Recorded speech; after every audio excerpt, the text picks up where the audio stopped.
Salut à tous, c'est Marco. Aujourd'hui pour un avis avant roulage sur le Losi DB Pro. Voilà bon, vous avez dû voir l'unboxing, voilà. Et suite à ça, je me suis dit, bon, vu que j'ai pas pu le rouler, ça doit faire une dizaine de jours qu'il est là, j'ai pas l'occasion d'aller rouler en ce moment, pas la forme aussi. Mais ça me permet de m'être penché sur le modèle et quelque part tant mieux. Alors je vais vous expliquer pourquoi, avec un avis de débutant. Hein. C'est une catégorie que vraiment, moi je vais dire que je fais vraiment en loisir. De temps en temps, c'est pas comme le crawler où je commence à être un petit peu, plus amateur que débutant. Là, c'est, voilà. Je sais pas, je connais pas toutes les machines. Bref. Je roule principalement sur Buggy M8, à part ce truc-là, sur les deux roues motrices. Donc en 4x4 de ce genre, on ne sait pas trop quoi acheter, et puis c'est vrai, celui-là il m'a tapé dans l'œil.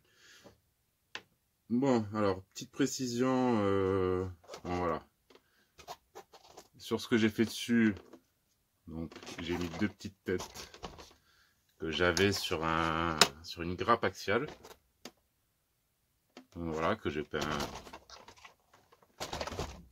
avec des petits pinceaux, la peinture que j'avais sur place, enfin, comme vous avez pu voir peut-être en intro. Alors ça, c'est pour le côté esthétique. Sur la machine, qu'est-ce que j'ai remarqué? La barre de LED, ici présente. Vous voyez, on n'a aucune protection, même pas un petit plastique, même pas un verre, enfin rien quoi. Quand on achète des petites barres de LED à 5 € sur AliExpress, elles sont protégées, alors que là, rien du tout. Donc pas super. Ouais, excusez-moi, je vais sniffer, il fait pas très chaud, c'est un peu l'hiver et on est dans la cave. Donc voilà, après ce que j'ai remarqué, c'est triangle, je sais pas, le plastique il m'a l'air vraiment dur.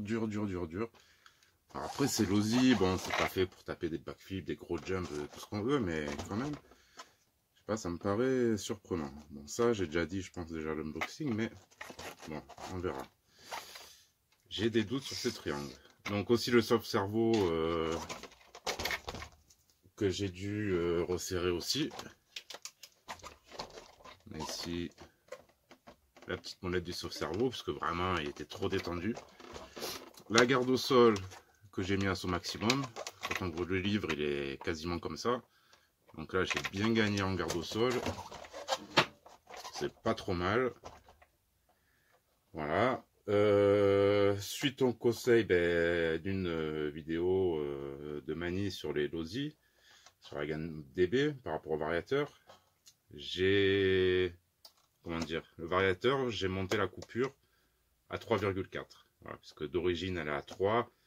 Bon, pour les lipos, ça leur fait pas du bien de descendre aussi bas. Ce qui est étonnant par rapport à une marque comme Losi et qui vend des véhicules de cette catégorie. Enfin bon, voilà, les petits trucs que j'ai fait, le rehaussement, le réglage du vario. Bon, je vous dis, j'ai remarqué ce petit truc à la barre de LED, bon, pas génial. Après, ce que j'ai remarqué dessus, vu que j'avais le temps, je me suis amusé un petit peu à le comparer. Et déjà, j'ai pesé, il fait dans les 3,50 kg, un truc comme ça. C'est pas précis, mais il dépasse un peu les 3 kg. Et je me suis dit, tiens, je vais le comparer à l'Hyper VS, qui lui est à le Bao, bon, un vrai 1/8. Voilà. Donc quand je le compare, en fait, on se retrouve avec un 1/10 de la même taille qu'un 1/8. Ouais. Alors ça, quand on est débutant, enfin voilà, on ne connaît pas la RC comme moi, on ne connaît pas tous les modèles, ça paraît un peu surprenant. Et là, on voit la grosse différence. Je pense pas que vous le verrez ici à l'image, mais c'est au niveau transmission, les cardans ici, les diffs, voilà, c'est ici qu'on voit vraiment la différence. Là, on voit que c'est du N10 et là du N8. Voilà, c'est beaucoup plus gros là-dessus. Ça n'a rien à voir. Bon, je pense que la transmission Losi, elle est au point. Hein, je refais confiance là-dessus. Ça va pas encaisser le même voltage, évidemment, enfin la même puissance. Là, on va être en 3S, ici on est en 6S. Bon, c'est pas la même chose, mais quand même, ça envoie quand même, vu comme ça ballonne. Bon, de toute façon, je verrai ça à l'essai, hein. Je pense pas que ça soit une mauvaise machine. Mais pareil, ça là, l'Obao a été pesé, donc 3 kg 340, allez, on va dire 300 grammes de différence. C'est pas énorme, énorme. Bon, celle-là, je veux bien qu'elle soit un peu plus lourde avec la cage, donc pas si lourde que ça. Avec un Desert Racer, bon, c'est un peu plus lourd. Mais c'est étonnant, la différence de poids, et voilà. Donc j'ai continué un petit peu, parce que j'ai cogité là-dessus, et j'ai pris celui-ci. Donc un autre N10e, le 5HX ARR. Alors là, j'ai remis la petite coque LB Painting pour pouvoir vous montrer. Alors là, on est sur du N10, et par contre, tout ce qui est transmission, ben, c'est à peu près équivalent à l'Obao, quoi. C'est du N8. Donc vous voyez, bon, pareil, il est remonté au maximum, pratiquement. Et on est un peu en dessous des 3 kg, 2 kg 950. Voilà. Alors, en ayant une bonne transmission, bon après il est plus court, hein, on voit bien. Le DB Pro est un peu plus long, bon il y a la cage en plus. Donc évidemment on gagne en poids. Mais on a les équipements pareils, amorto alu, les skid plates en dessous, il est assez, enfin, les tourelles épaisses, il est assez bien équipé. Donc voilà, dans le choix des machines, c'est un peu spécial, on va dire. Donc celui-là, on se retrouve bien avec une transmission de 1/10. Alors à voir, je vais essayer ça. Bon, comme je vous dis, je pense que ça va tenir. C'est pas un engin pour faire n'importe quoi avec non plus. Là, on va essayer de le préserver quand même. Mais voilà, on en arrive à la réflexion qu'avec un buggy M8, on peut tout faire.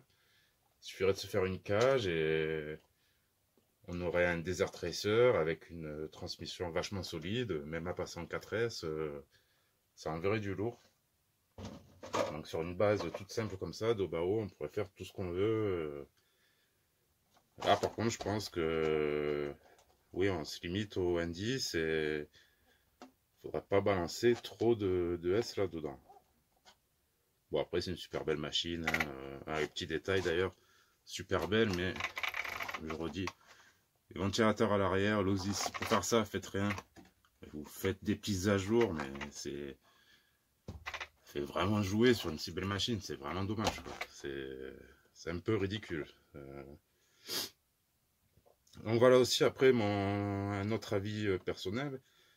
Quand vous achetez ce genre de machine, bon, on voit beaucoup d'engins similaires pour une centaine d'euros de moins sur AliExpress. Tout ça, je suis un grand fan d'AliExpress, hein, mais pour ce qui est machine complète de ce genre de catégorie, j'aurais plus confiance à aller là-dessus.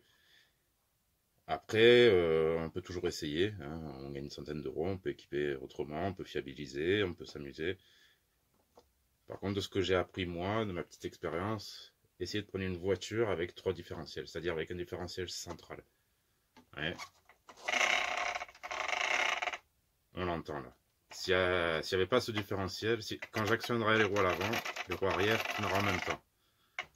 Alors voilà, pour préserver la transmission, apparemment c'est très très efficace. Voilà. Donc là, tous les engins que je vous ai montrés, c'est pas comme les crawlers où tous les différentiels sont bloqués. Ici, vous voyez, hop, on a bien un différentiel central. Il bloque un peu, il est assez dur, mais il est là. Une super machine, super belle d'ailleurs. Alors, bon, si vous prenez, s'il n'y a pas de différentiel central, et des moments ça se rajoute, on va pouvoir faire ça, mais allez-y un peu plus doucement. Hein. Encore une fois, c'est qu'un avis de débutant. En parlant de différentiel central, excusez-moi, voilà un qui n'en a pas, la WL Toys. On va y faire un peu de place parce que là on n'a pas du tout. Remonter un petit peu en look Monster Truck, regardez ce garde au sol. Quand on est tout en haut, énorme, énorme, presque autant que le Losi. Et pourtant, la taille des roues. Alors il marche super bien comme ça. Un petit thread que j'ai fait à l'arrière. Alors ça, c'est une petite machine que je vais conseiller, ou pas. Vous pouvez l'acheter pas cher. Ça vous permet de faire de la mécanique qui ressemble vachement au 1/10 ou 1/8, tout en restant dans une petite échelle et à moindre coût. Alors il y a cette version WL Toys, hein, bon, elle est pas très reconnaissable avec cette carrosserie, mais voilà. Il y a le châssis en métal. Le gros brochet à l'intérieur, 550, enfin, voilà, normalement c'est un petit buggy. Mais ce qui est bien, c'est que la mécanique, je vous dis, elle ressemble vachement à un 10 ou un 8. Et c'est assez facile d'accès, d'entretien, de faire de la mécanique là-dessus. Et ça donne confiance pour les plus gros modèles. Ouais, vous partez sur ce genre de truc. Alors pourquoi je vous disais, je vous la conseille oui et non? Oui, puisque c'est un budget abordable. Très bonne machine, beaucoup de gens en ont, ils sont très très contents. D'un autre côté, non, puisque les pièces vont s'user très vite. Il va falloir changer très vite. Mais, temps de commander les pièces, ça met souvent du temps. Alors qu'il y a une autre alternative, peut-être, je sais pas, j'ai pas essayé, mais ça a l'air complètement différent. C'est la LC Racing. Pareil, la même taille, hein, une carte deuxième. D'ailleurs, WL Toys, la rebadgée pour en faire celle-là. Seulement, quand on voit la qualité des amortisseurs, je pense des différentiels et de certains matériaux est bien meilleure chez LC Racing. Alors, vous en sortirez à 200-250 euros pour une complète, moins pour un kit. Mais je pense que ça sera de meilleure qualité. Moi, je suis parti sur celle-là, donc je vais rester sur celle-là, je vais la fiabiliser pour l'instant. Après, voilà, c'est une machine que je vous dis, c'est pas mal de travailler là-dessus pour apprendre, pour plus tard travailler sur celle-là. Voilà. Encore une fois, c'est pas les mêmes prix, c'est pas les mêmes tarifs, c'est pas les mêmes vitesses, les mêmes puissances. Donc ça reste une bonne alternative. Quand on veut plus ou moins entretenir, réparer et évoluer dans le monde de la RC. Voilà. Voilà, donc c'était mon petit avis et mon petit comparo hein, du Losi DB Pro. On met le petit squelette en premier plan. Je vous remercie de m'avoir suivi. À très bientôt. Je pense qu'on va repartir sur du crawler. Bien sûr, il y aura l'essai de celui-ci. Hein. On va pas s'en priver. Il est bien beau, mais il va pas rester longtemps. Allez, merci à tous et à très bientôt. Hop, hop, hop, excusez-moi, pas fini en fait. Et oui, ça me prend comme ça. Ouais, tout à l'heure, en fait, j'ai revu la vidéo. Je me suis dit pourquoi je touchais les clips si j'allais l'ouvrir. Avant de commencer à rouler, n'oubliez pas. Bon, en fait, j'ai réfléchi. Ça fait un petit moment que j'étais parti. Je suis revenu, mais bon. Ce qui est fourni dans la boîte. Ici, des petites rallonges pour permettre de passer sur des batteries plus grosses. 3 ou 4S. Je pense que le 4S, il passe. Bon, là, ce qui est bien chez Losi, même le petit clips de batterie, il est maintenu avec un caoutchouc. Donc ça, c'est très bien. Donc voilà ce que j'ai fait. Donc j'ai mis les Reos ici. J'ai mis une petite mousse, bon, je pense pas, un peu dense ici devant pour protéger au cas où des chocs. Voilà. Et c'est vrai, ça, j'ai pas pensé. Le plus important, parce que Losi, ils ont fait un petit peu les radins. Une petite boîte de réception, bon, qui sera pas forcément étanche, parce que j'ai pas le petit couvercle devant, mais déjà ça va mieux protéger, voilà, le petit récepteur. Voilà, même s'ils disent que c'est un récepteur étanche, vu où il est placé, il finirait par prendre des coups, par prendre de l'eau, de l'oxydation. Voilà, étanche, waterproof, bon, faut pas s'y fier, hein, l'électrique, ça n'a jamais aimé l'eau. Donc, ben voilà, je crois que j'ai fait le tour. Donc la machine est prête à rouler. Voilà. J'espère qu'elle va rouler un jour quand même. Bon voilà, désolé pour la petite interruption. Sur ce, encore merci et à très bientôt.